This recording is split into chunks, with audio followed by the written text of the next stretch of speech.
Hey, this is Joel with a special update on the election results. It looks like Michael Müller will remain mayor of Berlin if he can build a coalition with two other parties, most likely Die Grüne and Die Linke. The headline from this election is the rise of the Alternative for Deutschland party, AfD. Now, they're the xenophobic, homophobic nationalist party, and they won 14.2% of the vote and gained 25 seats in the 160-seat Abgeordnetenhaus, which is the city's parliament. The AfD won most of their votes in the east, where there's been a really ugly backlash against refugees in the past few years. The AfD won't get into the governing coalition, but it will end up with some kind of power inside the parliament and will have influence in several of the local councils where spending decisions are made on education and refugee housing. Now, this election was really a protest against the major parties. Every party lost votes except for the AfD, the FDP and Die Linke. Michael Müller's SPD won the most votes with 21.6% and 38 seats. That gives him the right to try and form a coalition. But that's down 6.7% from 5 years ago, and it's the SPD's worst performance in Berlin since World War II. Frank Henkel's CDU also lost big, dropping down to 17.6%. That's a loss of 5.7% of their vote. It's also a historically terrible performance for them.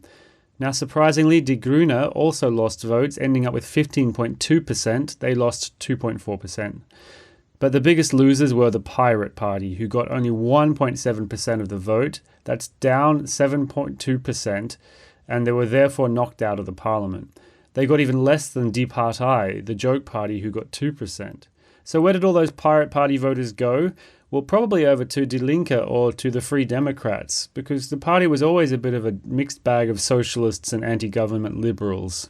The FDP, the Free Democrats, who campaigned heavily on keeping Tegel open, won 6.7%, which is a big victory for them. It brings them back into parliament with 12 seats. But they won't be able to enact any of their policies unless they end up in a governing coalition, which is a bit of an outside chance at the moment since not many of their policies align with the Greens or Die Linke, and either or both of those are necessary for the SPD to form a government. Now, while everyone's talking about the rise of the AfD, let's not forget that Die Linke also picked up votes. They reached 15.6%, an increase of 3.9% on their previous performance. Now, that's more than the AfD got, and it shows that there are even more people determined to keep Berlin a strong and social and inclusive city, as there are xenophobes who want to shut the gates. And what about our own candidate? Radio Spaetkauf co-host Jöran Mandik ran for election in the district of Neukölln 1 as a journalistic exercise, and he got 66 votes. Now, that's 0.4% of the total. His seat was won by the Green Party candidate, who got 5,778 votes. So Jöran didn't win, but at least he didn't come last. He beat the candidate from the neo-Nazi NPD party, who got 52 votes. So good work, Jöran, on keeping the NPD out of power. We're going to be covering more of the Berlin election results over the next few weeks, so keep listening to Radio Spaetkauf.